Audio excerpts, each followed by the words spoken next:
Reconnect to the masculine or feminine within you. The law of gender rigidity. All of us have masculine and feminine qualities. Some of this is genetic, and some of it comes from the profound influence of the parent of the opposite sex. But in the need to present a consistent identity in society, we tend to repress these qualities, over-identifying with the masculine or feminine role expected of us. And we pay a price for this.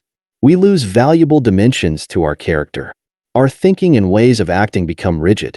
Our relationships with members of the opposite sex suffer as we project onto them our own fantasies and hostilities. You must become aware of these lost masculine or feminine traits and slowly reconnect to them, unleashing creative powers in the process.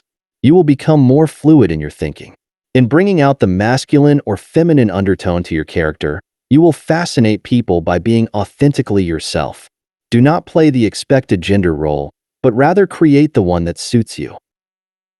The authentic gender.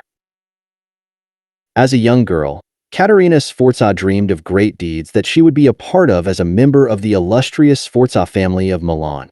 Born in 1463, Katerina was the daughter out of wedlock of a beautiful Milanese noblewoman and Galeazzo Maria Sforza, who became Duke of Milan upon the death of his father in 1466. As Duke, Galeazzo ordered that his daughter be brought into the castle, Porta Giovia, where he lived with his new wife, and that she be raised like any legitimate member of the Sforza family. His wife, Caterina's stepmother, treated her as one of her own. The girl was to have the finest education. The man who had served as Galeazzo's tutor, the famous humanist Francesco Filelfo, would now serve as Caterina's tutor. He taught her Latin, Greek, philosophy, the sciences, and even military history. Often alone, Katerina would wander almost daily into the vast castle library, one of the largest in Europe. She had her favorite books that she would read over and over. One of these was a history of the Sforza family, written by Filelfo himself in the style of Homer. There, in this enormous volume with its elaborate illustrations, she would read about the remarkable rise to power of the Sforza family, from condottieri, captains in mercenary armies, to ruling the Duchy of Milan itself. The Sforzas were renowned for their cleverness and bravery in battle. Along with this, she loved to read books that recounted the chivalric tales of real-life knights in armor and the stories of great leaders in the past. Among these, one of her favorites was Illustrious Women by Boccaccio, which related the deeds of the most celebrated women in history. And as she whiled away her time in the library, all of these books converging in her mind, she would daydream about the future. Glory of the family, somehow herself in the midst of it all. And at the center of these fantasies was the image of her father, a man who to her was as great and legendary as anyone she had read about. Although the encounters with her father were often brief, to Katerina they were intense. He treated her as an equal, marveling at her intelligence and encouraging her in her studies. From early on, she identified with her father, experiencing his traumas and triumphs as if they were her own. As were all the Sforza children, girls included, Katerina was taught sword fighting and underwent rigorous physical training.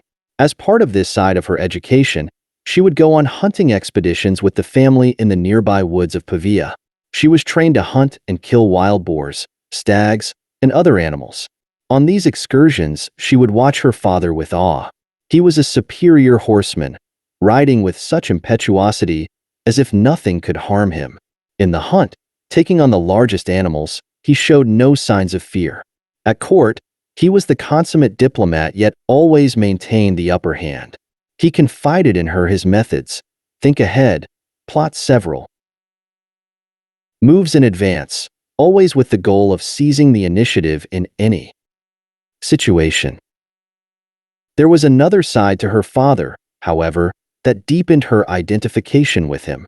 He loved spectacle. He was like an artist. She would never forget the time the family toured the region and visited Florence. They brought with them various theater troupes, the actors wearing outlandish costumes. They dined in the country inside the most beautifully colored tents. On the march, the brightly caparisoned horses and the accompanying soldiers, all decked in the Sforza colors, scarlet and white, would fill the landscape. It was a hypnotic and thrilling sight, all orchestrated by her father. He delighted in always wearing the latest in Milanese fashions, with his elaborate and bejeweled silk gowns. She came to share this interest, clothes and jewels becoming her passion.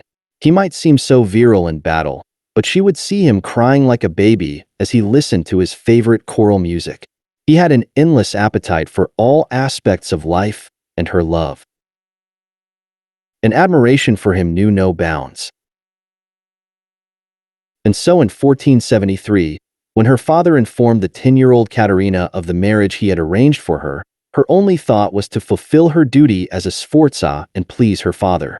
The man Galeazzo had chosen for her was Girolamo Riario, the 30-year-old nephew of Pope Sixtus IV, a marriage that would forge a valuable alliance between Rome and Milan. As part of the arrangement, the Pope purchased the city of Imola in Romagna, which the Sforzas had taken decades before, christening the new couple the Count and Countess of Imola.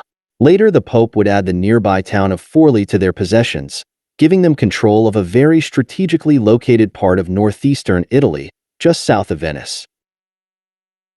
In her initial encounters with him, Caterina's husband seemed a most unpleasant man. He was moody, self-absorbed, and high-strung. He appeared interested in her only for sex and could not wait for her to come of age. Fortunately, he continued to live in Rome and she stayed in Milan.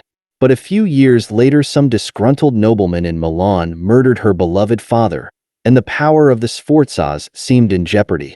Her position as the marriage pawn solidifying the partnership with Rome was now more important than ever. She quickly installed herself in Rome. There she would have to play the exemplary wife and keep on the good side of her husband. But the more she saw of Girolamo, the less she respected him. He was a hothead, making enemies wherever he turned. She had not imagined that a man could be so weak, and compared with her father he failed by every measure. She turned her attention to the Pope. She worked hard to gain his favor and that of his courtiers. Caterina was now a beautiful young woman with blonde hair, a novelty in Rome.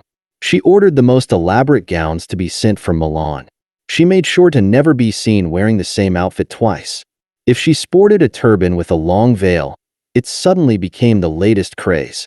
She reveled in the attention she received as the most fashionable woman in Rome, Botticelli using her as a model for some of his greatest paintings. Being so well-read and cultivated, she was the delight of the artists and writers in town, and the Romans began to warm up to her. Within a few years, however, everything unraveled. Her husband instigated a feud with one of the leading families in Italy, the Colonnas. Then in 1484, the Pope suddenly died, and without his protection, Caterina and her husband were in grave danger. The Colonnas were plotting their revenge. The Romans hated Girolamo, and it was almost a certainty that the new Pope would be a friend of the Colonnas, in which case Caterina and her husband would lose everything, including the towns of Forli and Imola. Considering the weak position of her own family in Milan, the situation began to look desperate. Until a new pope was elected, Girolamo was still the captain of the papal armies, now stationed just outside Rome. For days, Caterina watched her husband, who was paralyzed with fear and unable to make a decision.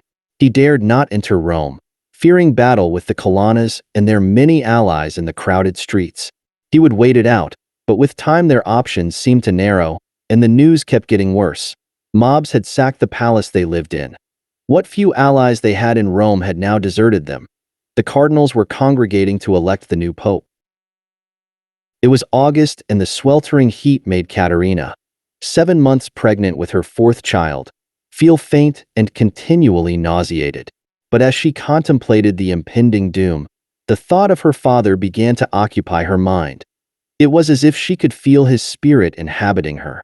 Thinking as he would think about the predicament she faced, she felt a rush of excitement as she formulated an audacious plan.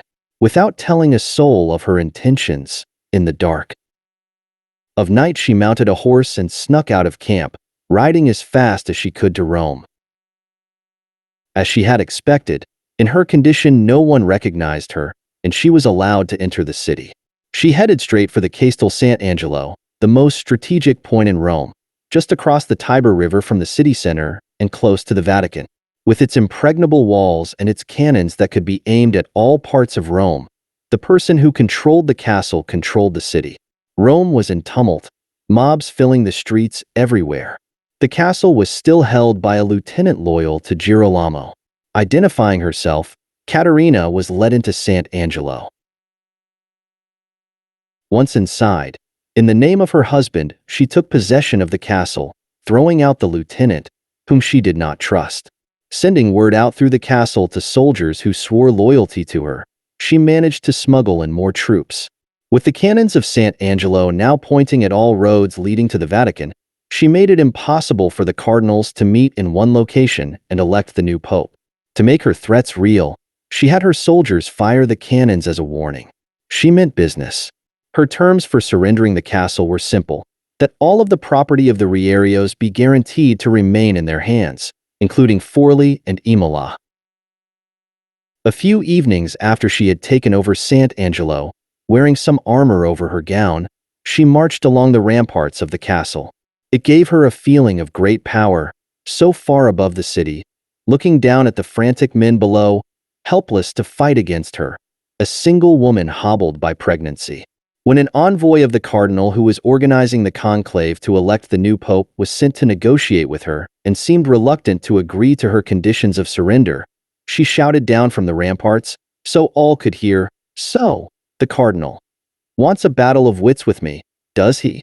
What he doesn't understand is that I have the brains of Duke Galeazzo and I am as brilliant as he." As she waited for their response, she knew she controlled the situation. Her only fear was that her husband would surrender and betray her, or that the August heat would make her too ill to wait it out. Finally, sensing her resolve, a group of cardinals came to the castle to negotiate, and they acceded to her demands. The following morning, as the drawbridge was lowered to let the countess leave the castle, she noticed an enormous crowd pushing close to her. Romans of all classes had come to catch a glimpse of the woman who had controlled Rome for 11 days. They had taken the countess for a rather frivolous young woman addicted to clothes, the Pope's little pet.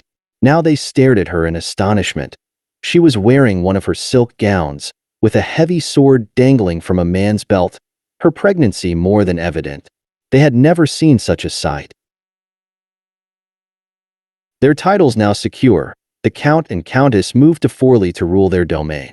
With no more funds coming from the papacy, Girolamo's main concern was how to get more money. And so he increased the taxes on his subjects, stirring up much discontent in the process. He quickly made enemies of the powerful Orsi family in the region. Fearing plots against his life, the Count holed himself up in their palace. Slowly, Caterina took over much of the day-to-day ruling of their realm. Thinking ahead, she installed a trusted ally as the new commander of the Castle Ravaldino, which dominated the area. She did everything she could to ingratiate herself with the locals, but in a few short years her husband had done too much damage. On April 14, 1488, a group of men, clad in armor and led by Ludovico Orsi, stormed into the palace and stabbed the Count to death, throwing his body out the window and into the city square. The Countess, dining with her family in a nearby room, heard the shouts and quickly shuffled her 6 children into a safer room in the palace's tower.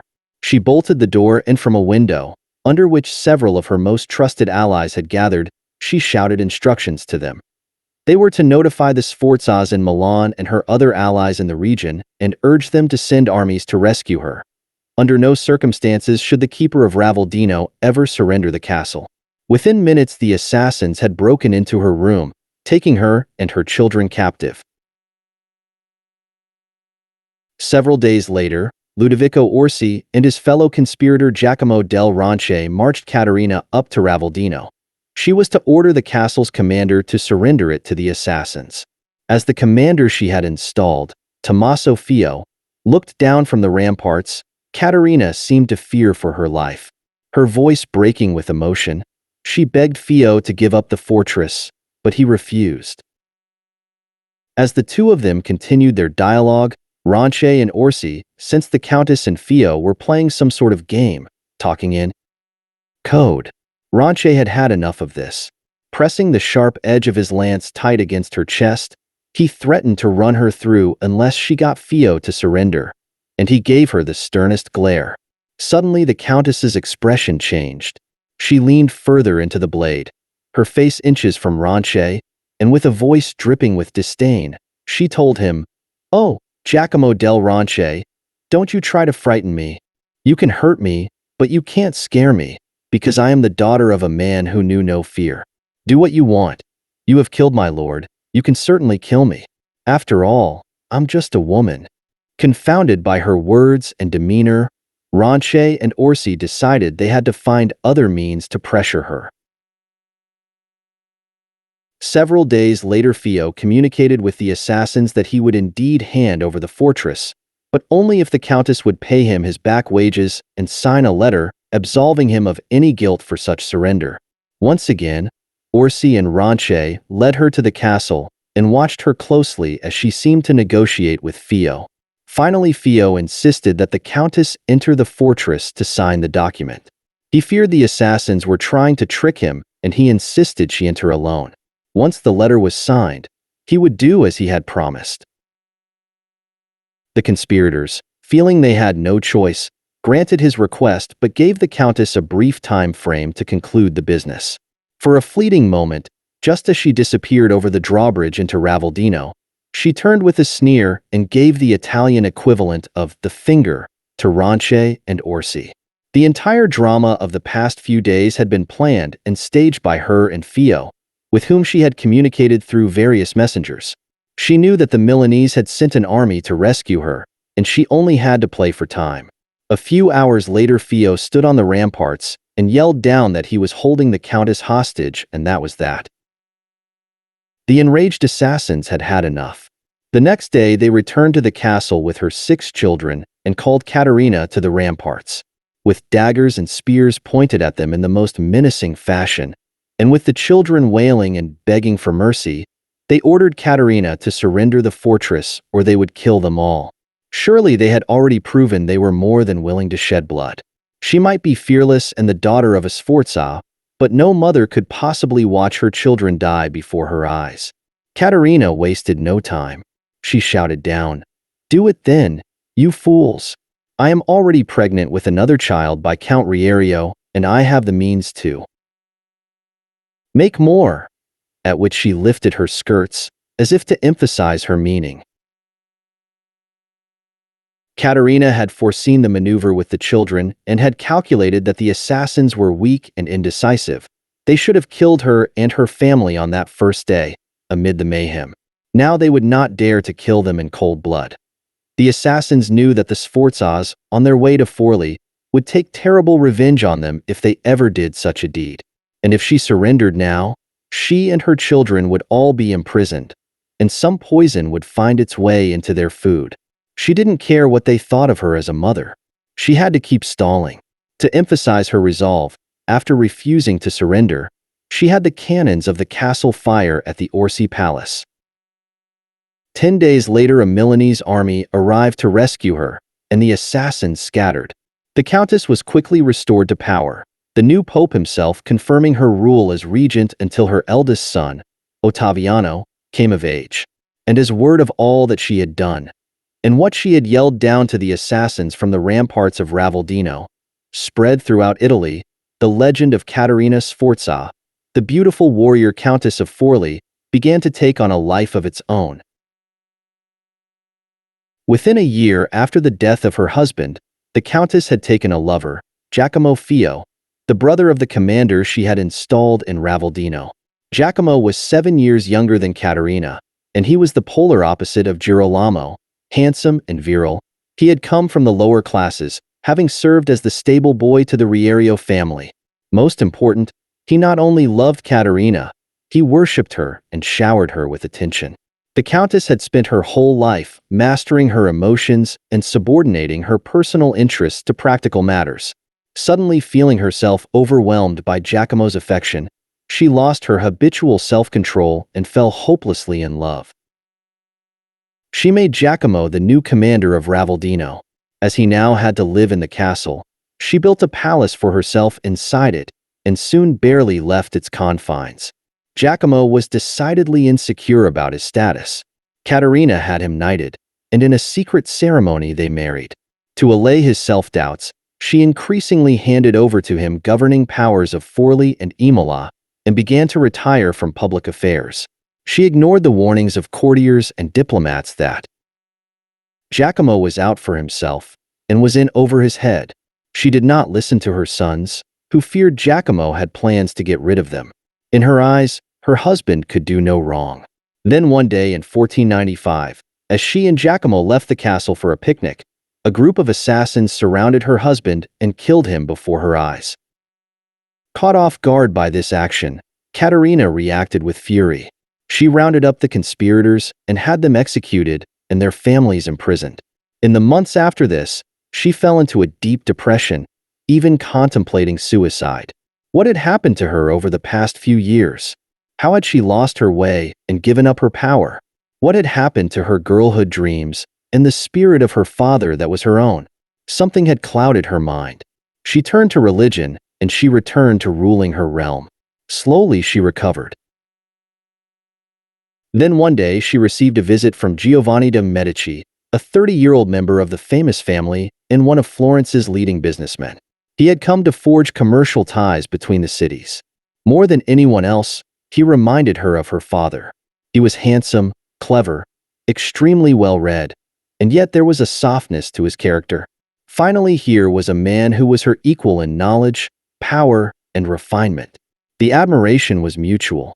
Soon they were inseparable, and in 1498 they married, uniting two of the most illustrious families in Italy. Now she could finally dream of creating a great regional power, but events beyond her control would spoil her plans. That same year Giovanni died from illness, and before she had time to grieve for him, she had to deal with the latest and most dangerous threat of all to her realm. The new pope, Alexander VI, formerly known as Rodrigo Borgia, had his eye on Forli. He wanted to extend the papal domains through conquest, his son Cesare Borgia serving as the commander of the papal forces. Forli would be a key acquisition for the pope, and he began to maneuver to politically isolate Katerina from her allies. To prepare for the imminent invasion, Katerina forged a new alliance with the Venetians and built an elaborate series of defenses within Ravaldino. The Pope tried to pressure her to surrender her domain, making her all kinds of promises in return. She knew better than to trust a Borgia. But by the fall of 1499, it seemed that the end had finally come. The Pope had allied himself with France, and Cesare Borgia had appeared in the region with an army of 12,000, fortified by the addition of 2,000 experienced French soldiers. They quickly took Imola and easily entered the city of Forli itself. All that remained was Ravaldino, which by late December was surrounded by Borgia's troops. On December 26th, Cesare Borgia himself rode up to the castle on his white horse, dressed all in black, quite a sight. As Katerina looked down from the ramparts and contemplated the scene, she thought of her father. It was the anniversary of his assassination. He represented everything she valued, and she would not disappoint him. She was the most like him of all his children. As he would have done, she had thought ahead. Her plan was to play for time until her remaining allies could come to her defense. She had cleverly fortified Ravaldino in a way that would allow her to keep retreating behind barricades if the walls were breached. In the end, they would have to take the castle from her by force, and she was more than prepared to die in defense of it, sword in hand. As she listened to Borgia address her, it was clear he had come to flatter and flirt.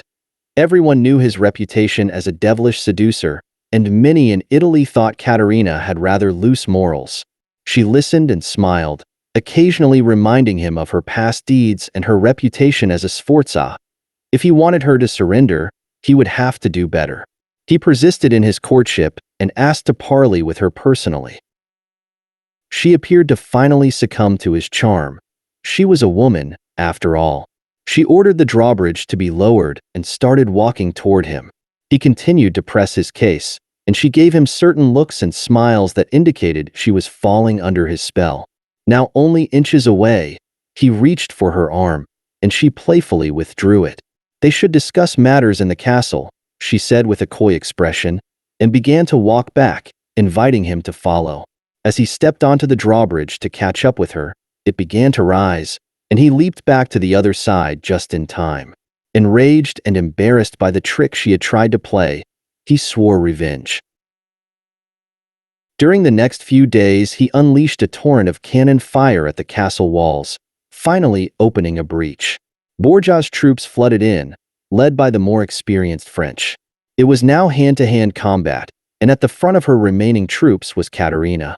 The head of the French troops, Yves d'Allegri, stared at her in amazement as the beautiful countess, her ornamented cuirass over her dress, charged at his men from the front line, handling her sword deftly, without a trace of fear.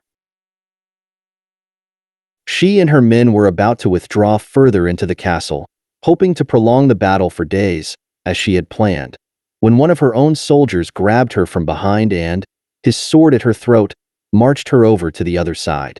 Borgia had put a price on her head, and the soldier had betrayed her for the reward.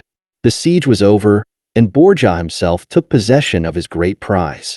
That night he raped her and kept her confined in his rooms, trying to make it seem to the world that the infamous warrior countess had willingly succumbed to his charms.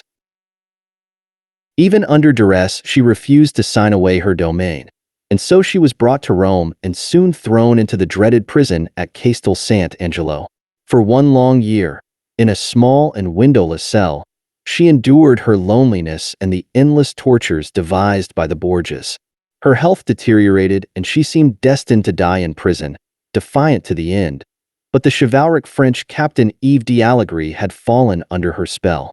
He persisted in demanding, in the name of the French king, to have her freed, and he finally succeeded, getting her safe passage to Florence.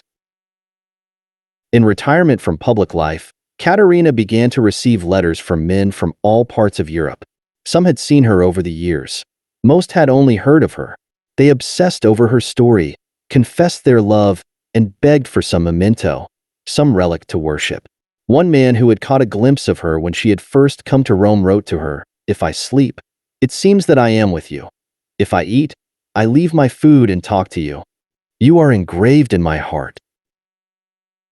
Weakened by her year in prison, the Countess died in 1509. Air interpretation. In Caterina Sforza's time, the roles that a woman could play were severely restricted. Her primary role was to be the good mother and wife, but if unmarried, she could devote her life to religion, or in rare cases she could become a courtesan. It was as if a circle had been drawn around each and every woman, and she dared not explore beyond that circle. It was in a woman's earliest years and education that she internalized these restrictions. If she studied only a limited number of subjects and practiced only certain skills, she couldn't expand her role even if she wanted to. Knowledge was power. Caterina stands out as a remarkable exception, and it was because she benefited from a unique confluence of circumstances. The Sforzas were new to power. They had discovered in their rise to the top that a strong and capable wife could be of great assistance. They developed the practice of training their daughters in hunting and sword fighting as a way to toughen them up and make them fearless, important qualities to have as marriage pawns. Caterina's father, however, took this further. Perhaps he saw in his daughter a female reflection of himself. Giving her his own tutor signaled some sort of identification he felt between them. And so a unique experiment began in the castle at Porta Giovia. Isolated from the outside world and allowed a tremendous degree of freedom, Caterina could develop herself in any direction she desired. Intellectually, she could explore all forms of knowledge. She could indulge herself in all of her natural interests, in her case, fashion and the arts. In her physical training, she could give free rein to her own bold and adventurous spirit. In this early education, she could bring out the many different sides of her character. And so when she entered public life at the age of 10, she naturally drifted beyond that restricted circle imposed on women. She could play many roles. As a dutiful Sforza, she could be the loyal wife. Naturally empathetic and caring, she could be the devoted mother. She felt great pleasure in being the most fashionable and beautiful young woman at the papal court. But when the actions of her husband appeared to doom her and her family, she felt herself called to play another role. Trained to think for herself and inspired by her father, she could turn into the daring soldier, bringing an entire city under her control. She could become the keen strategist, plotting several moves ahead in a crisis. She could lead her troops, sword in hand. As a young girl, she had fantasized about playing these various roles, and it felt natural and deeply satisfying to do so in real life. We could say of Katerina that she had a feminine spirit with a pronounced masculine undertone, the reverse of her father. And these feminine and masculine traits were blended together, giving her a unique style of thinking and acting. When it came to ruling, she displayed a high degree of empathy, something quite unusual for the time. When plague struck Forli, she comforted the sick, at great risk to her own life. She was willing to suffer the worst conditions in prison to safeguard the inheritance for her children, a rare act of self-sacrifice for a person of power. But at the same time, she was a shrewd and tough negotiator, and she had no tolerance for the incompetent or the weak. She was ambitious and proud of it. In conflicts, she always strategized to outwit her aggressive male opponents and avoid bloodshed. With Cesare Borgia, she tried to lure him onto the drawbridge using her feminine wiles. Later, she tried to lure him deeper and deeper into the castle, trapping him in a protracted battle, giving her allies plenty of time to rescue her. She nearly succeeded in both efforts.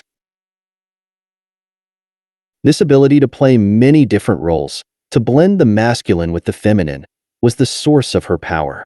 The only time she relinquished this was in her marriage to Giacomo Fio. When she fell in love with Fio, she was in a highly vulnerable position. The pressures on her had been immense, dealing with a hopeless and abusive husband, surviving the numerous pregnancies that had worn her down, holding together the tenuous political alliances she had built up. And so suddenly experiencing Fio's adoring attention, it was natural for her to seek a respite from her burdens, to relinquish power and control for love.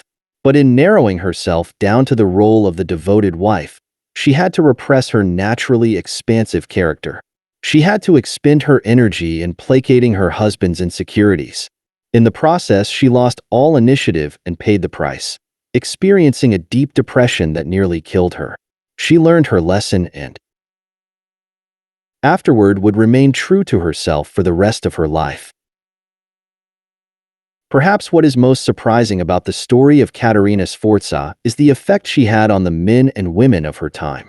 We would expect that people would have condemned her as a witch or virago and shunned her for all her flouting of gender conventions. Instead, she fascinated almost everyone who came in contact with her. Women admired her strength. Isabella d'Este, the ruler of Mantua and her contemporary, found her inspiring and wrote after her capture by Borgia, "If the French criticize the cowardliness of our men, at least they should praise the daring and valor of the Italian woman." Men of all types, artists, soldiers, priests, nobility, servants, obsessed over her. Even those who wanted to destroy her, like Cesare Borgia, felt an initial attraction and the desire to possess her. Men could talk battle and strategy with her and feel like they were talking to an equal, not like the other women in their lives, with whom they could barely converse. But more important, they sensed a freedom in her that was exciting. They also had to play a gender role, one that was not as constricting as a woman's role but had its disadvantages. They were expected to be always in control, tough, and indomitable. Secretly, they were drawn to this dangerous woman with whom they could lose control. She was not a feminine doll, all passive and existing only to please men. She was unrepressed and authentic, which inspired in them the desire to let go as well, to move past their own constricted roles. Understand. You might like to imagine that much has changed when it comes to gender roles, that the world of Caterina Sforza is too distant from our own to be relevant. But in thinking so, you would be greatly mistaken. The specific details of gender roles might fluctuate according to culture and time period, but the pattern is essentially the same and is as follows. We are all born as complete beings, with many sides to us. We have qualities of the opposite sex, both genetically and from the influence of the parent of the other gender. Our character has natural depths and dimensions to it. When it comes to boys, studies have shown that in early age they are actually more emotionally reactive than girls. They have high degrees of empathy and sensitivity. Girls have an adventurous and exploratory spirit that is natural to them. They have powerful wills, which they like to exert in transforming their environment. As we get older, however, we have to present to the world a consistent identity. We have to play certain roles and live up to certain expectations. We have to trim and lop off natural qualities. Boys lose their rich range of emotions and, in the struggle to get ahead, repress their natural empathy. Girls have to sacrifice their assertive sides.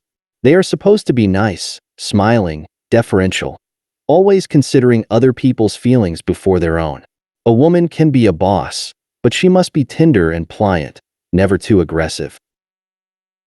In this process, we become less and less dimensional.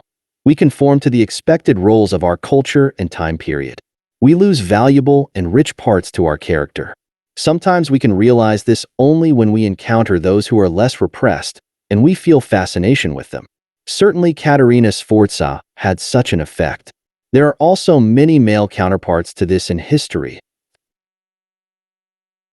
19th century British Prime Minister Benjamin Disraeli, Duke Ellington, John F. Kennedy, David Bowie, all men who displayed an unmistakable feminine undertone and intrigued people all the more for this. Your task is to let go of the rigidity that takes hold of you as you over-identify with the expected gender role. Power lies in exploring that middle range between the masculine and the feminine, in playing against people's expectations. Return to the harder or softer sides of your character that you have lost or repressed. In relating to people, expand your repertoire by developing greater empathy, or by learning to be less deferential. When confronting a problem or resistance from others, train yourself to respond in different ways, attacking when you normally defend, or vice versa. In your thinking, learn to blend the analytical with the intuitive in order to become more creative. See the final section of this chapter for more on this. Do not be afraid to bring out the more sensitive or ambitious sides to your character. These repressed parts of you are yearning to be let out. In the theater of life, expand the roles that you play. Don't worry about people's reactions to any changes in you they sense. You are not so easy to categorize, which will fascinate them and give you the power to play with their perceptions of you, altering them at will. It is the terrible deception of love that it begins by engaging us in play not with a woman of the external world, but with a doll fashioned in our brain. The only woman, moreover, that we have always at our disposal, the only one we shall ever possess. Marcel Proust. Keys to Human Nature. We humans like to believe that we are consistent and mature, and that we have reasonable control over our lives. We make decisions based on rational considerations, on what will benefit us the most. We have free will. We know who we are, more or less. But in one particular aspect of life, these self-opinions are all easily shattered: when we fall in love. When in love, we become prey to emotions we cannot control. We make choices of partners we cannot rationally explain, and often these choices end up being unfortunate. Many of us will have at least one successful relationship in our lives, but we will tend to have many more that were decidedly unsuccessful, that ended unhappily. And often we repeat the same types of bad choices of partners, as if compelled by some inner demon. We like to tell ourselves in retrospect that when we were in love, a type of temporary madness overcame us. We think of such moments as representing the exception, not the rule, to our character. But let us entertain for the moment the opposite possibility. In our conscious day-to-day life, we are sleepwalking, unaware of who we really are. We present a front of reasonableness to the world, and we mistake the mask for reality. When we fall in love, we are actually being more ourselves. The mask slips off. We realize then how deeply unconscious forces determine many of our actions. We are more connected to the reality of the essential irrationality in our nature.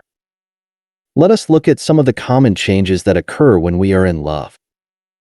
Normally, our minds are in a state of distraction. The deeper we fall in love, however, the more our attention is completely absorbed in one person. We become obsessive. We like to present a particular appearance to the world, one that highlights our strengths. When in love, however, opposite traits often come to the fore. A person who is normally strong and independent can suddenly become rather helpless, dependent, and hysterical. A nurturing, empathetic person can suddenly become tyrannical, demanding, and self-absorbed. As adults, we feel relatively mature and practical, but in love, we can suddenly regress to behavior that can only be seen as childish. We experience fears and insecurities that are greatly exaggerated. We feel terror at the thought of being abandoned, like a baby who has been left alone for a few minutes. We have wild mood swings, from love to hate, from trust to paranoia. Normally, we like to imagine that we are good judges of other people's character. Once infatuated or in love, however, we mistake the narcissist for a genius, the suffocator for a nurturer, the slacker for the exciting rebel, the control freak for the protector. Others can often see the truth and try to disabuse us of our fantasies, but we won't listen. And what is worse, we will often continue to make the same types of mistaken judgments again and again. In looking at these altered states, we might be tempted to describe them as forms of possession. We are normally rational person A, but under the influence of an infatuation, irrational person B begins to emerge. At first, A and B can fluctuate and even blend into each other, but the deeper we fall in love, the more it is person B who dominates. Person B sees qualities in people that are not there, acts in ways that are counterproductive and even self-destructive, is quite immature, with unrealistic expectations, and makes decisions that are often mysterious later on to person A. When it comes to our behavior in these situations, we never really completely understand what is happening. Too much of our unconscious is at play, and we have no rational access to its processes. But the eminent psychologist Carl Jung, who analyzed over the course of his very long career thousands of men and women with stories of painful love affairs, offered perhaps the most profound explanation for what happens to us when we fall in love. According to Jung, we are actually possessed in such moments. He gave the entity, person B, that takes hold of us the name anima for the male and animus for the female. This entity exists in our unconscious, but comes to the surface when a person of the opposite sex fascinates us. The following is the origin of the anima and the animus and how they operate. We all possess hormones and genes of the opposite sex. These contrasexual traits are in the minority to a greater or lesser extent, depending on the individual, but they are within us all and they form a part of our character. Equally significant is the influence on our psyche of the parent of the opposite sex, from whom we absorb feminine or masculine traits. In our earliest years, we were completely open and susceptible to the influence of others. The parent of the opposite sex was our first encounter with someone dramatically different from us. As we related to their alien nature, much of our personality was formed in response, becoming more dimensional and multifaceted. With the parent of the same sex, there is often a level of comfort and immediate identification that does not require the same adaptive energy. For instance, small boys are often comfortable expressing emotions and traits that they've learned from the mother, such as overt affection, empathy, and sensitivity. Small girls, conversely, are often comfortable expressing traits they've learned from the father, such as aggression, boldness, intellectual rigor, and physical prowess. Each child may also naturally possess these opposite gender traits in him or herself. In addition, each parent will also have a shadow side that the child must assimilate or deal with. For instance, a mother may be narcissistic rather than empathetic, and a father may be domineering or weak rather than protective and strong. Children must adapt to this.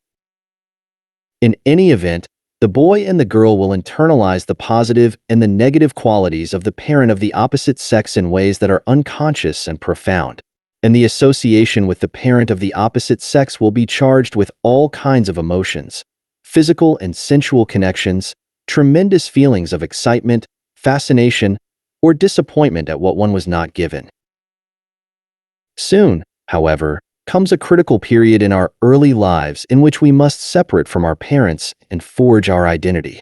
And the simplest and most powerful way to create this identity is around gender roles, the masculine and the feminine. The boy will tend to have an ambivalent relationship to his mother that will mark him for life. On the one hand, he craves the security and adoring attention she gives him. On the other hand, he feels threatened by her, as if she might suffocate him in her femininity and he would lose himself. He fears her authority and her power over his life. From a certain age forward, he feels the need to differentiate himself. He needs to establish his own sense of masculine identity. Certainly, the physical changes that occur as he gets older will fuel this identity with the masculine, but in the process, he will tend to over-identify with the role, unless he identifies with the feminine role instead, playing up his toughness and independence to emphasize his separation from the mother. The other sides to his character, the empathy, the gentleness, the need for connection, which he absorbed from the mother or were naturally a part of him, will tend to become repressed and sink into the unconscious. The girl may have an adventurous spirit and may incorporate the willpower and determination of her father into her own personality. But as she gets older, she will most likely feel pressure to conform to certain cultural norms and to forge her identity around what is considered feminine. Girls are supposed to be nice, sweet, and deferential. They are supposed to put the interests of others before their own. They are supposed to tame any wild streaks, to look pretty, and to be objects of desire. For the individual girl, these expectations turn into voices she hears in her head, continually judging her and making her doubt her self-worth. These pressures may be subtler in our day and age, but they still exert a powerful influence. The more exploratory, aggressive, and darker sides of her character, both naturally occurring and absorbed from the father, will tend to become repressed and sink into the unconscious if she adopts a more traditionally feminine role. The unconscious feminine part of the boy and the man is what Jung calls the anima.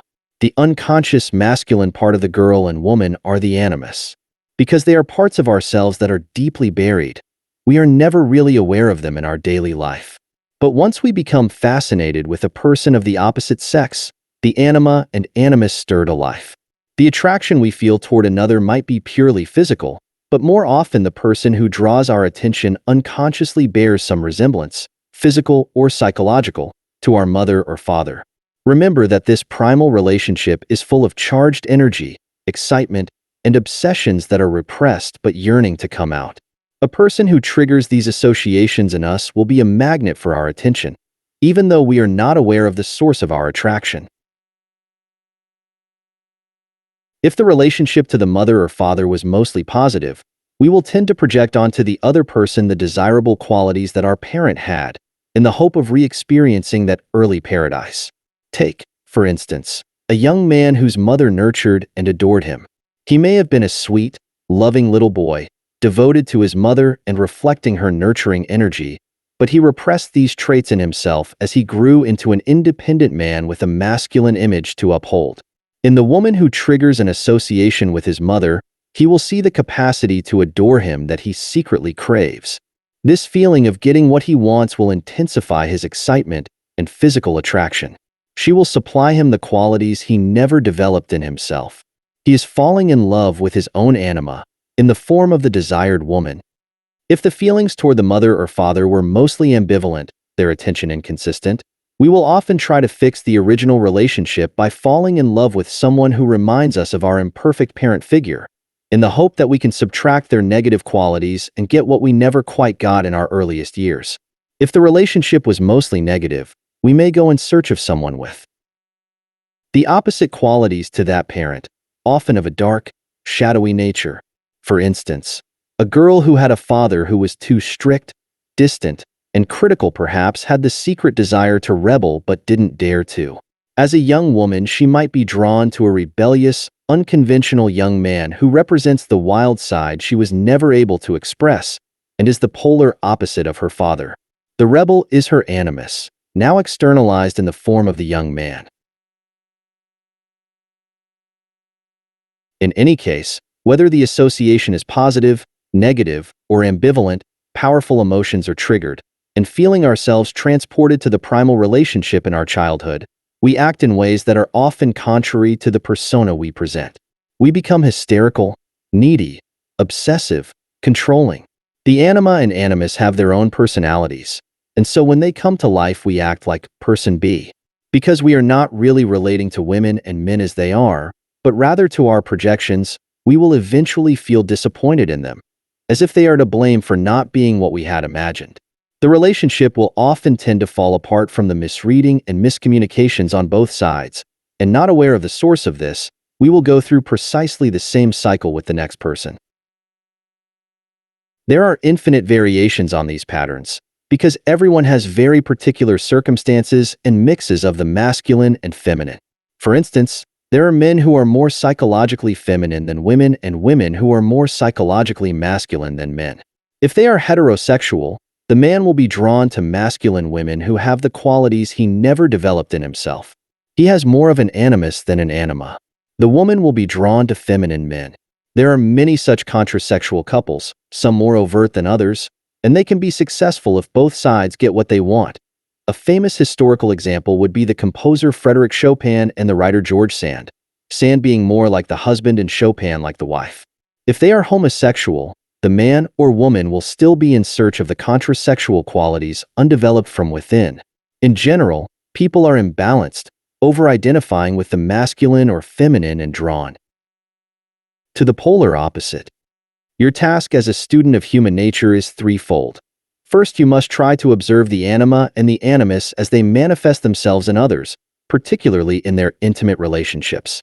By paying attention to their behavior and patterns in these situations, you will have access to their unconscious that is normally denied to you. You will see the parts of themselves they have repressed, and you can use such knowledge to great effect. Pay special attention to those who are hyper-masculine or hyper-feminine. You can be sure that below the surface lurks a very feminine anima for the man and a very masculine animus for the woman. When people go extra far in repressing their feminine or masculine qualities, these will tend to leak out in a caricatured form. The hyper-masculine man, for instance, will be secretly obsessed with clothes and his looks. He will display an unusual interest in people's appearances, including other men, and make rather snippy judgments about them. Richard Nixon desperately tried to project a macho image to those who worked for him as president, but he was constantly commenting on and fussing over the color of the suits they wore and the drapes in his office. The hyper-masculine man will express strong opinions about cars, technology, or politics that are not based on real knowledge, and when called on this, he will become rather hysterical in his defense, throw a tantrum, or pout. He is always trying to contain his emotions, but they can often have a life of their own. For instance, without wanting to, he will suddenly become quite sentimental. The hyperfeminine woman will often be concealing a great deal of repressed anger and resentment at the role she has been forced to play. Her seductive, girlish behavior with men is actually a ploy for power, to tease, entrap, and hurt the target. Her masculine side will leak out in passive-aggressive behavior, attempts to dominate people in relationships in underhanded ways. Underneath the sweet, deferential facade, she can be quite willful and highly judgmental of others. Her willfulness, always under the surface, will come out in rather irrational stubbornness in petty matters. Your second task is to become aware of the projecting mechanism within yourself. See the next section for common types of projections. Projections have a positive role to play in your life, and you could not stop them even if you wanted to, because they are so automatic and unconscious. Without them, you would not find yourself paying deep attention to a person, becoming fascinated with him or her, idealizing, and falling in love. But once the relationship develops, you need to have the power and awareness to withdraw the projections, so that you can begin to see women and men as they really are. In doing so, perhaps you will realize how truly incompatible you are, or the opposite. Once connected to the real person, you can continue to idealize him or her, but this will be based on actual positive qualities he or she possesses. Perhaps you can find his or her faults charming. You can accomplish all of this by becoming aware of your own patterns and the types of qualities you tend to project onto others. This also has relevance to relationships with the opposite sex that are not intimate. Imagine that in an office situation, a colleague criticizes your work or postpones a meeting you asked for. If that person happens to be of the opposite sex, all kinds of emotions, resentments, fears, disappointments, hostility will be stirred up, along with various projections, whereas with someone of your own gender, there would be much less of a reaction. Seeing this dynamic in everyday life, you will be better able to control it and have smoother relationships with those of the opposite sex. Your third task is to look inward, to see those feminine or masculine qualities that are repressed and undeveloped within you. You will catch glimpses of your anima or animus in your relationships with the opposite sex. That assertiveness you desire to see in a man or empathy in a woman is something you need to develop within yourself, bringing out that feminine or masculine undertone. What you are doing in essence is integrating into your everyday personality the traits that are within you but are repressed. They will no longer operate independently and automatically in the form of possession. They will become part of your everyday self, and people will be drawn to the authenticity they sense in you. For more on this, see the final section of this chapter. Finally, when it comes to gender roles, we like to imagine a continual line of progress leading to perfect equality, and to believe that we are not far from reaching this ideal. But this is hardly the truth. Although on one level we can see definite progress, on another level, one that is deeper, we can see increasing tension and polarization between the sexes, as if the old patterns of inequality between men and women exert an unconscious influence upon us. This tension can sometimes feel like a war, and it stems from a growing psychological distance between the genders, in which people of the opposite sex seem like alien creatures with habits and patterns of behavior we cannot begin to fathom. This distance can turn into hostility among some. Although we can see this in both men and women, the hostility is stronger among men. Perhaps this is related to the latent hostility many men feel toward the mother figure, and the feeling of dependency and weakness she unconsciously triggers. The male sense of masculinity often has a defensive edge that reveals underlying insecurities. Such insecurity has only become more acute with shifting gender roles, and it increases the suspiciousness and hostility between men and women. This outer conflict between the genders, however, is merely a reflection of an unresolved inner conflict.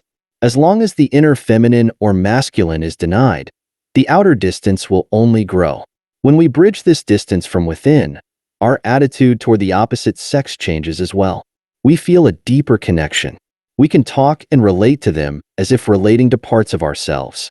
The polarity between the sexes still exists and still causes us to be attracted and fall in love, but now it includes the desire to get closer to the feminine or the masculine. This is much different from the polarization between the genders, in which distance and hostility eventually come to the fore in the relationship and push people further away.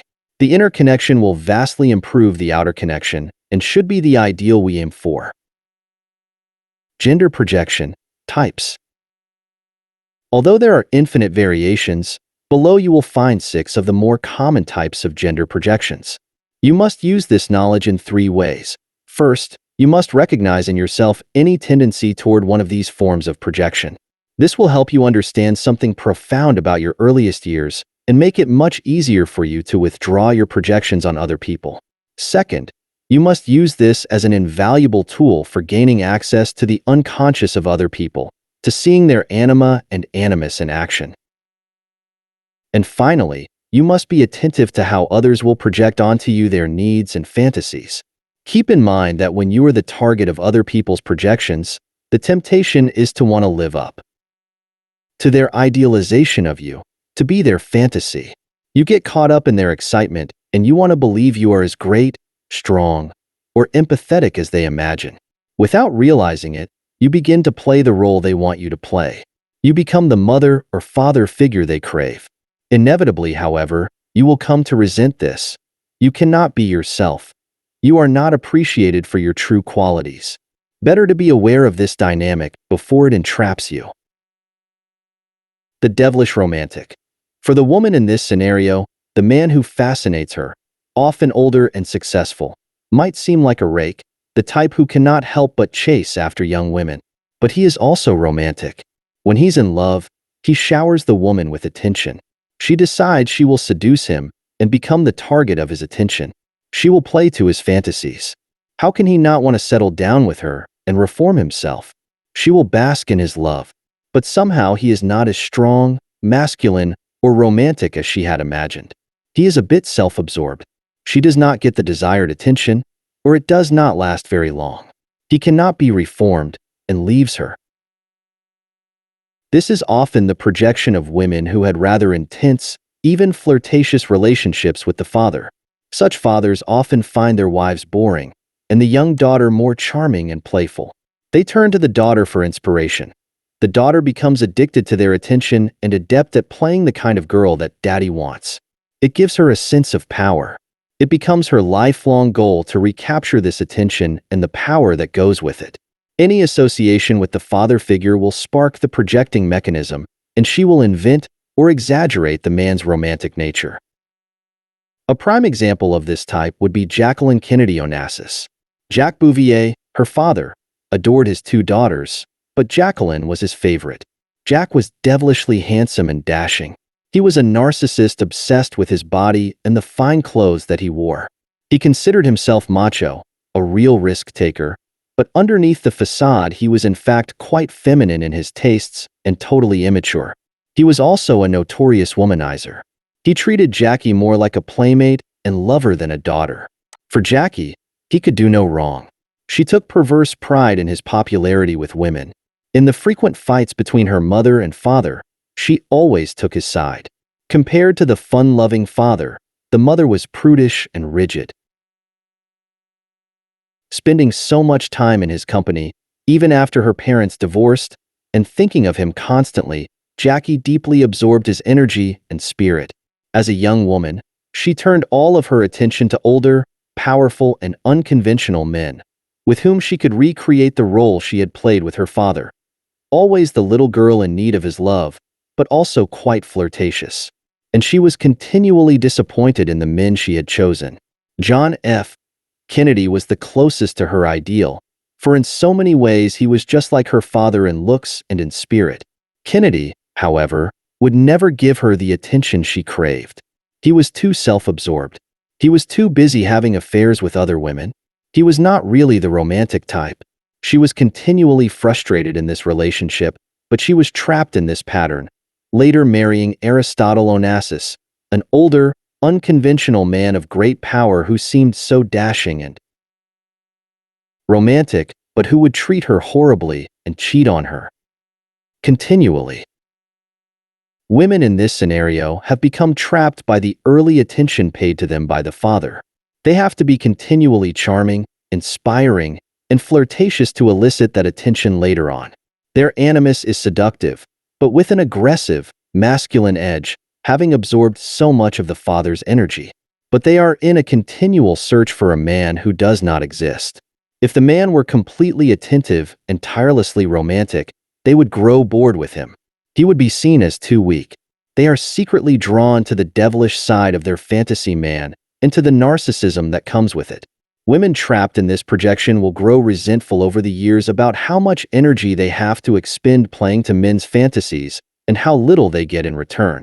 The only way out of the trap for such women is to see the pattern itself, to stop mythologizing the father, and to focus instead on the damage he has caused by the inappropriate attention he paid to them. The elusive woman of perfection. He thinks he has found the ideal woman. She will give him what he's been missing in his prior relationships, whether that's some wildness, some comfort and compassion, or a creative spark. Although he has had few actual encounters with the woman in question, he can imagine all kinds of positive experiences with her. The more he thinks of her, the more he's certain he cannot live without her. When he talks of this perfect woman, you will notice there's not a lot of concrete detail about what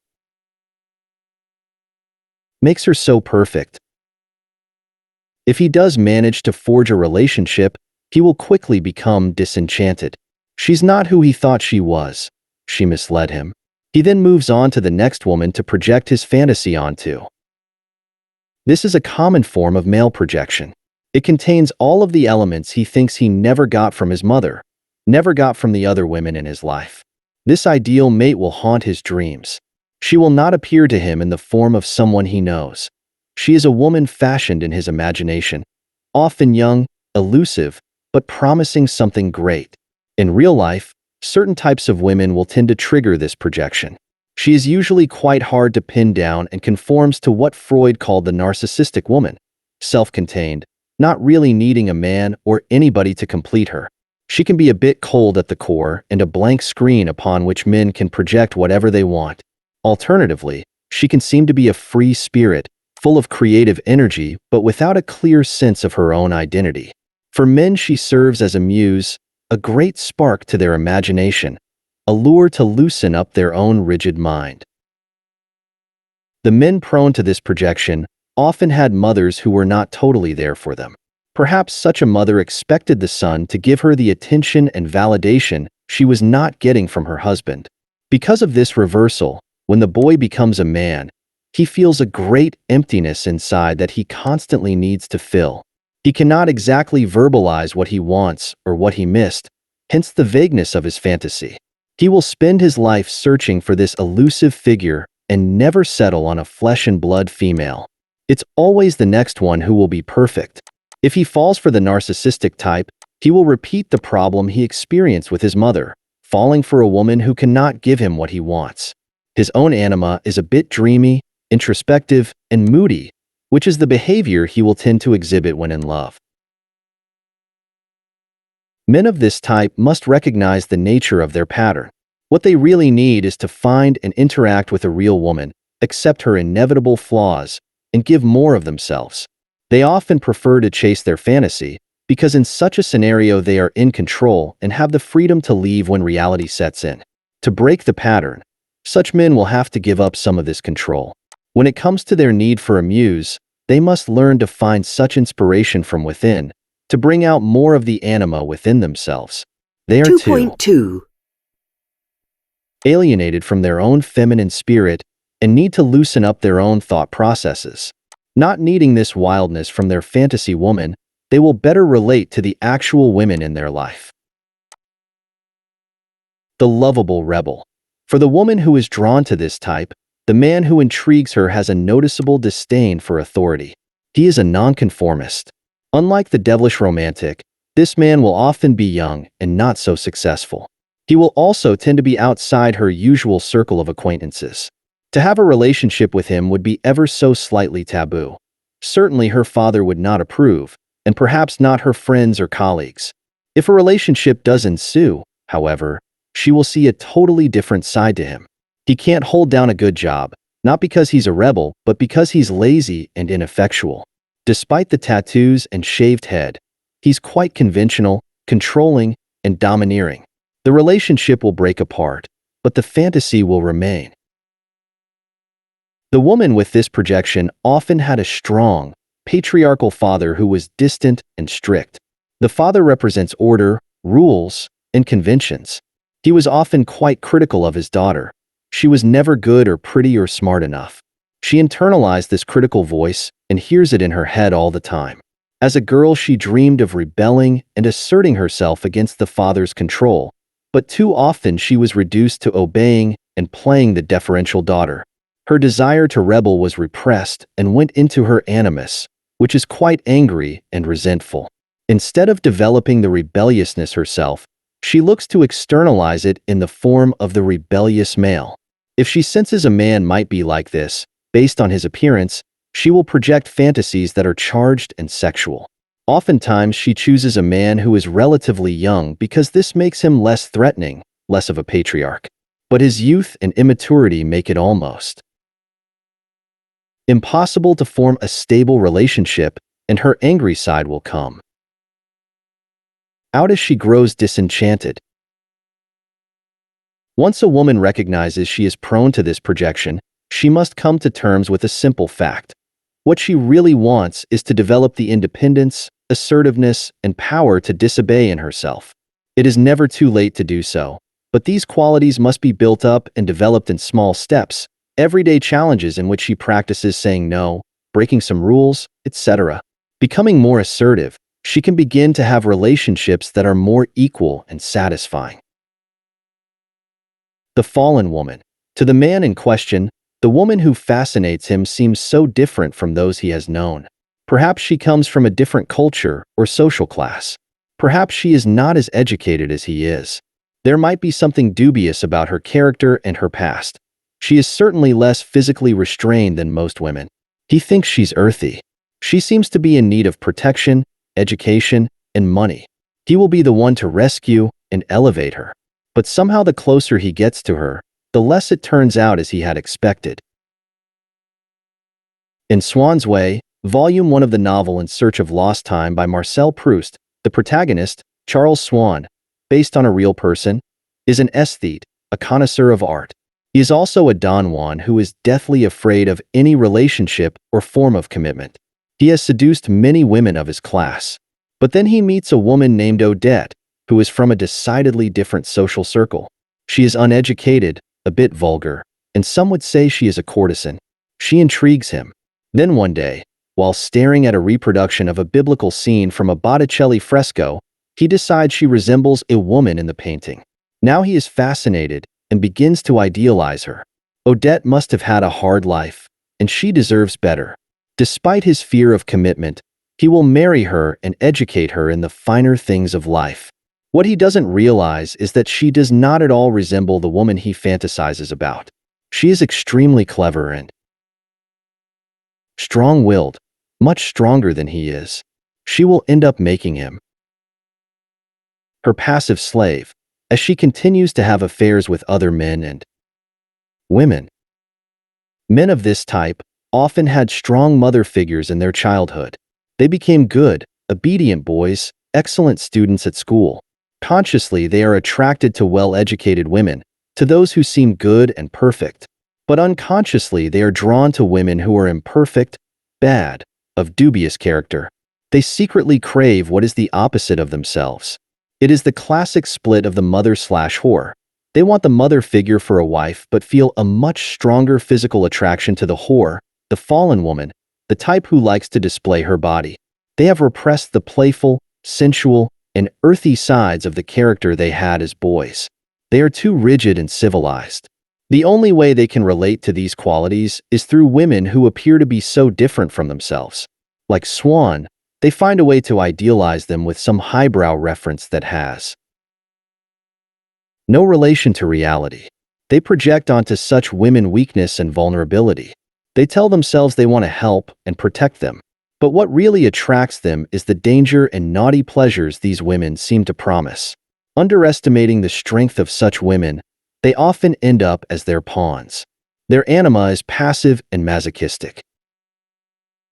Men who engage in this kind of projection need to develop the less conventional sides of their character. They need to move outside their comfort zone and try new experiences on their own. They require more challenges and even a bit of danger that will help loosen them up. Perhaps they need to take more risks at work. They also need to develop the more physical and sensual side of their character. Not having to get what they crave by looking for the fallen woman type, they can actually begin to satisfy their urges with any type of woman, not passively waiting for her to lead them astray, but actively initiating the guilty pleasures. The superior man. He seems brilliant, skilled, strong, and stable. He radiates confidence and power. He could be a high-powered businessman, a professor, an artist, a guru. Even though he may be older and not so physically attractive, his self-assurance gives him an attractive aura. For the woman attracted to this type, a relationship with him would give her an indirect feeling of strength and superiority. In the novel Middlemarch, 1872, by George Eliot, the main character, Dorothea Brooke, is a 19-year-old orphan raised by her wealthy uncle. Dorothea is quite beautiful and would be a desirable match for marriage. In fact, a local young man named Sir James Chetham is actively courting her. But one evening, she meets the much older Edward Casaubon, a wealthy landowner who has devoted his life to scholarly pursuits, and he intrigues her. She starts to pay him attention and he courts her, much to the horror of her sister and uncle. To them he is ugly, with moles on his face and a sallow complexion. He slurps his food and talks very little. But to Dorothea his face is full of a spiritual quality. He is too above people to care about etiquette. He talks little because no one would understand him. Being married to him would be like being married to Pascal or Kant.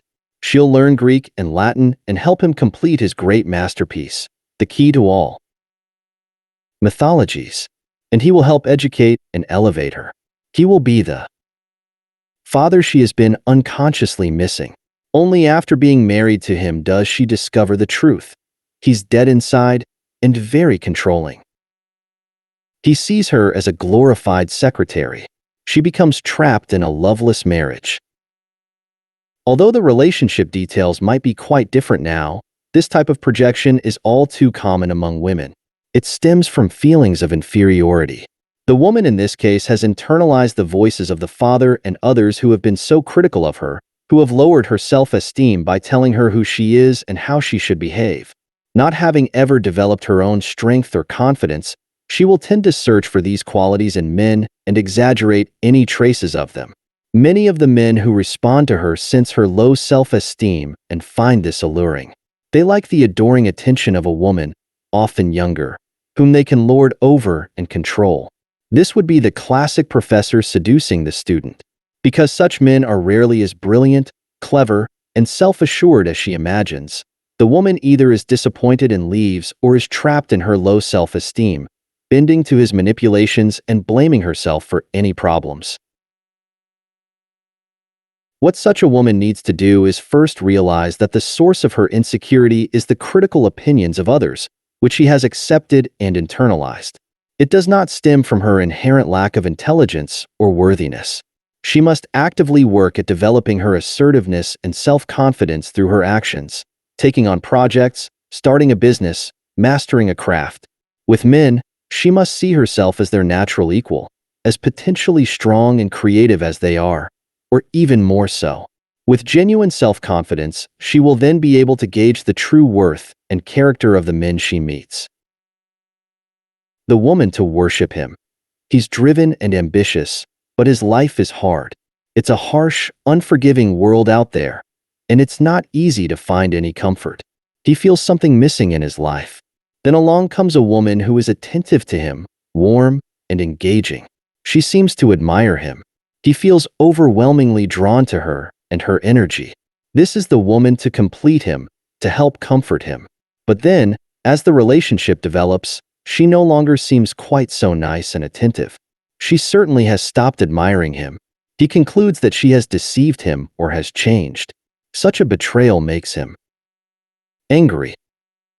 This male projection generally stems from a particular type of relationship with the mother. She adores her son and showers him with attention. Perhaps this is to compensate for never quite getting what she wants from her husband. She fills the boy with confidence. He becomes addicted to her attention and craves her warm, enveloping presence, which is what she wants. When he grows up, he is often quite ambitious, always trying to live up to the expectations of his mother. He pushes himself hard. He chooses a certain type of woman to pursue and then subtly positions her to play the mother role, to comfort, adore, and pump up his ego. In many instances, the woman will come to understand how he has manipulated her into this role, and she will resent it. She will stop being so soothing and reverential. He will blame her for changing, but in fact he is the one projecting qualities that were never exactly there and trying to make her conform to his expectations. The ensuing breakup will be very painful for the man because he has invested energy from his earliest years and will feel this as abandonment from the mother figure. Even if he is successful in getting the woman to play the role, he himself will feel resentment at his dependency on her, the same dependency and ambivalence he had toward his mother. He may sabotage the relationship or withdraw. His anima has a sharp, recriminating edge, always ready to complain and blame. The man in this case must see the pattern of these relationships in his life. What this should signal to him is that he needs to develop from within more of the mothering qualities that he projects onto women. He must see the nature of his ambition as stemming from his desire to please his mother and live up to her expectations. He tends to drive himself too hard. He must learn to comfort and soothe himself, to withdraw from time to time, and be satisfied with his accomplishments. He needs to be able to care for himself. This will drastically improve his relationships. He will give more, instead of waiting to be adored and taken care of. He will relate to women as they are, and in the end, they will perhaps feel unconsciously impelled to provide more of the comfort he needs without being pushed into this. The original man/woman. A common experience for us humans is that at a certain point in life, often near the age of 40, we go through what is known as a midlife crisis. Our work has become mechanical and soulless. Our intimate relationships have lost their excitement and spirit. We crave change,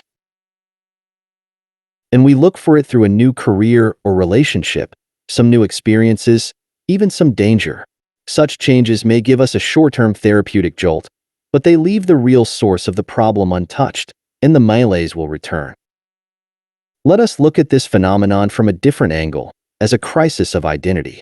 As children, we had a rather fluid sense of self. We absorbed the energy of everyone and everything around us. We felt a very wide range of emotions and were open to experience. But in our youth, we had to shape a social self, one that was cohesive and would allow us to fit into a group. To do so, we had to trim and tighten up our freer flowing spirit. And much of this tightening revolved around gender roles. We had to repress masculine or feminine aspects of ourselves in order to feel and present a more consistent self.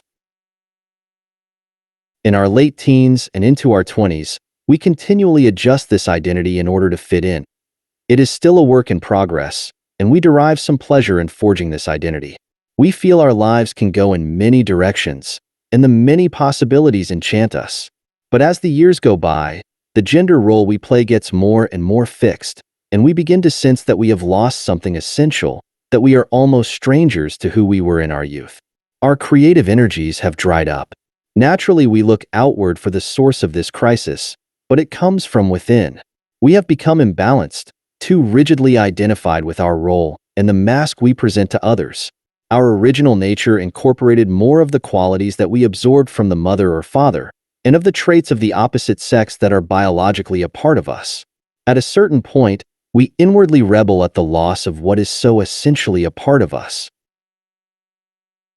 In primitive cultures around the world, the wisest man or woman in the tribe was the shaman, the healer who could communicate with the spirit world.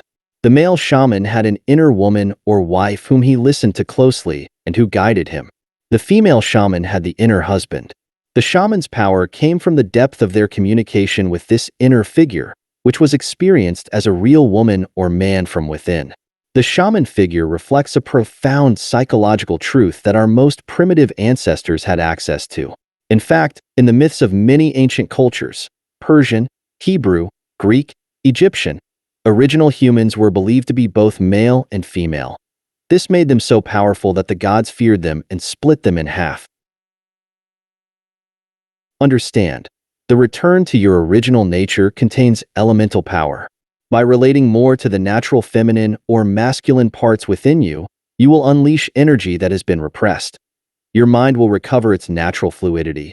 You will understand and relate better to those of the opposite sex, and by ridding yourself of the defensiveness you have in relation to your gender role, you will feel secure in who you are.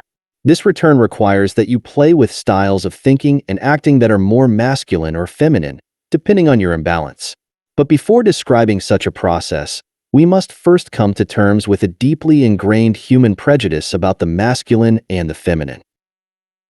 For millennia, it has been men who largely defined masculine and feminine roles and who imposed value judgments on them. Feminine styles of thinking were associated with irrationality and feminine ways of acting seen as weak and inferior. We may have outwardly progressed in terms of inequality between the genders, but inwardly these judgments still have profound roots in us. The masculine style of thinking is still esteemed as superior, and femininity is still experienced as soft and weak. Many women have internalized these judgments. They feel that being equal means being able to be as tough and aggressive as men. But what is truly needed in the modern world is to see the masculine and the feminine as completely equal in potential reasoning power and strength of action, but in different ways.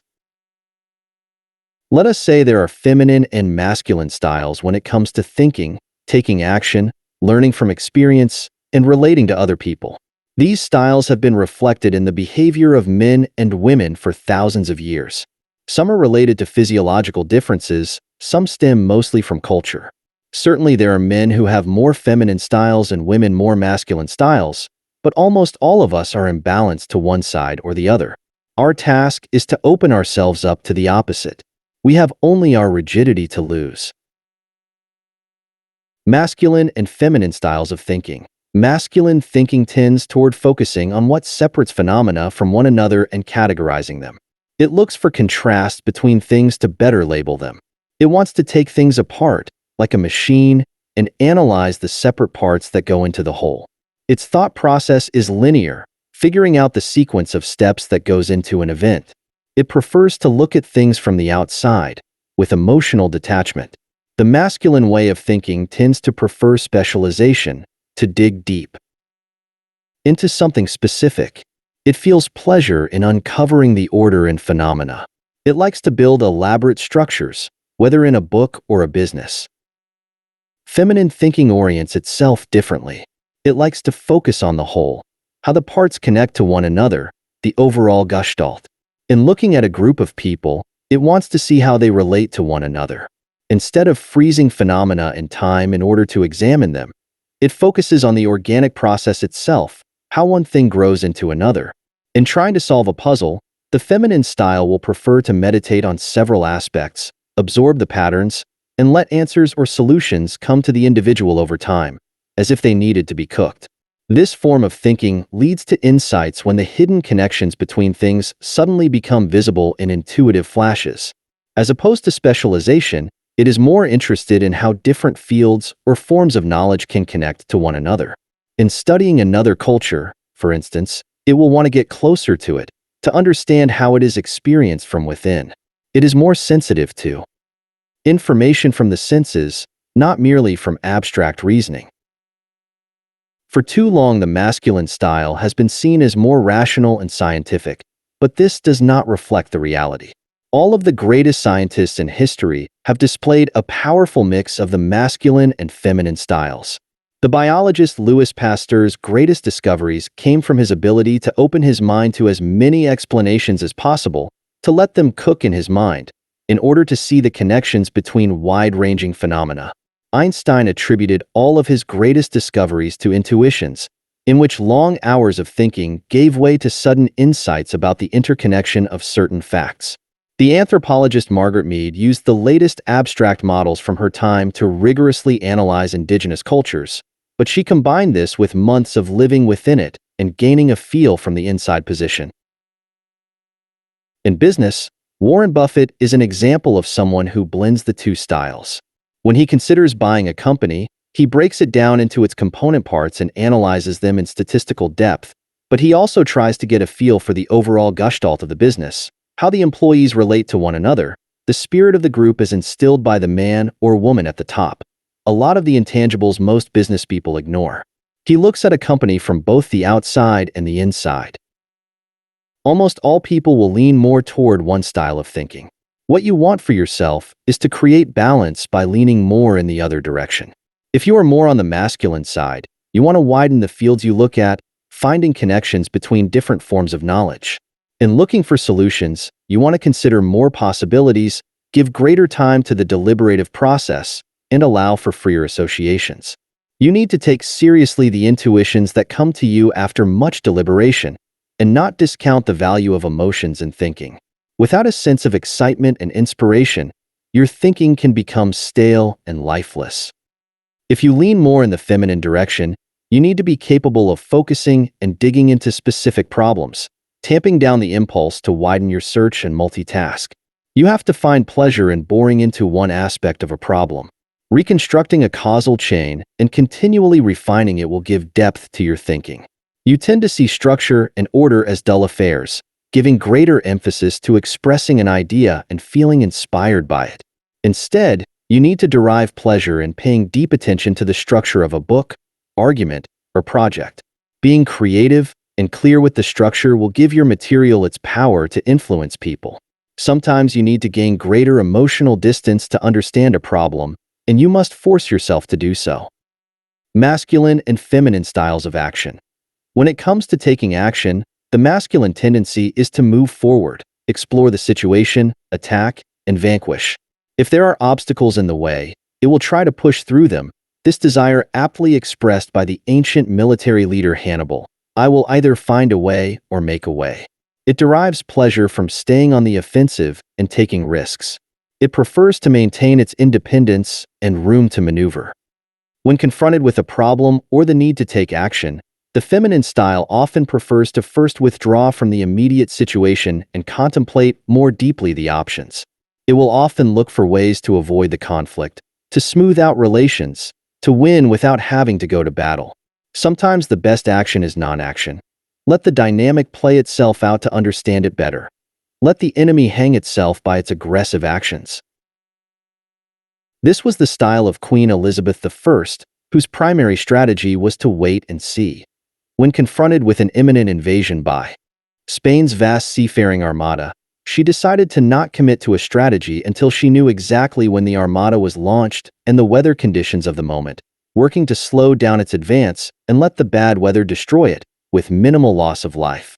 Instead of charging forward, the feminine style lays traps for the enemy. Independence is not an essential value in action. In fact, it is better to focus on interdependent relationships and how one move might harm an ally and cause ripple effects to an alliance.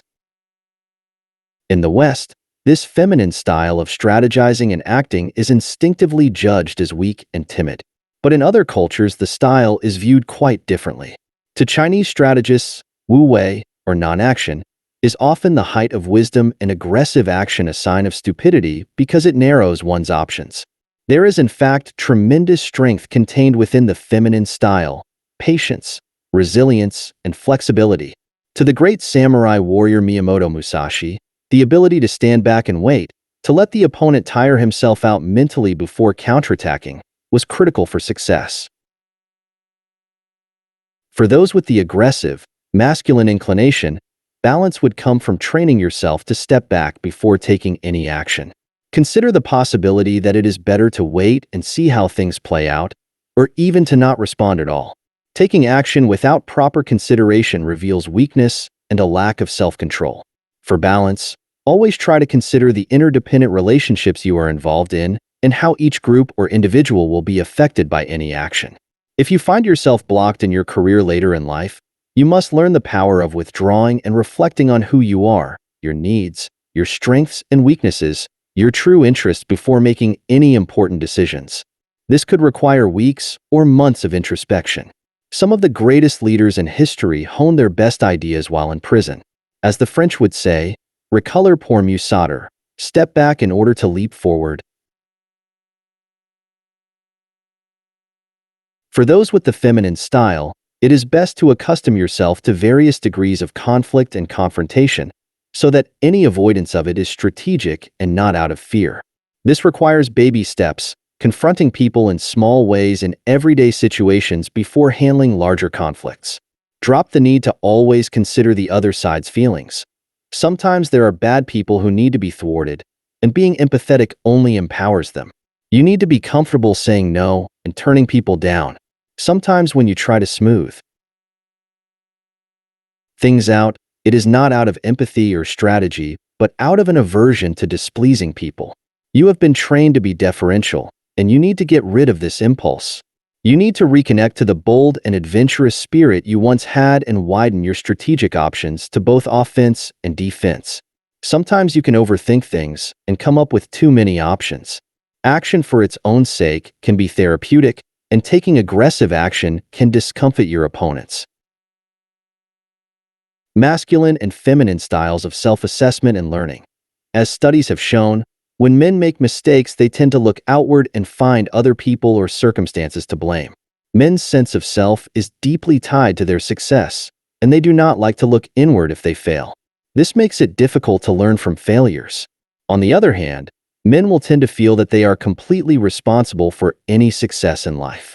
This will make them blind to the element of luck and the help of others, which will feed their grandiose tendencies. See Chapter 11 for more on this.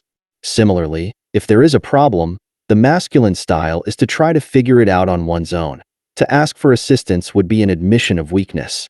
In general, men will overestimate their abilities and display confidence in their skills that are often not warranted by circumstances. For women, it is the opposite. When there is failure, they tend to blame themselves and look inward. If there is success, they are more prone to look at the role of others in helping them. They find it easy to ask for assistance. They do not see this as a sign of personal inadequacy. They tend to underestimate their skills and are less prone to the grandiose confidence that often fuels men.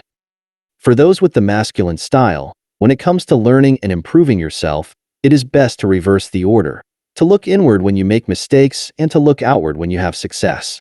You will be able to benefit from experience by dropping the feeling that your ego is so tied to the success of each action or decision you make. Develop this reversal as a habit.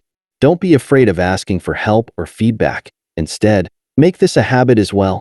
Weakness comes from the inability to ask questions and to learn. Lower your self-opinion. You are not as great or skilled as you imagine. This will spur you to actually improve yourself.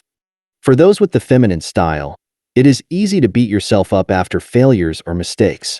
The introspection can go too far. The same can be said of ascribing success to others.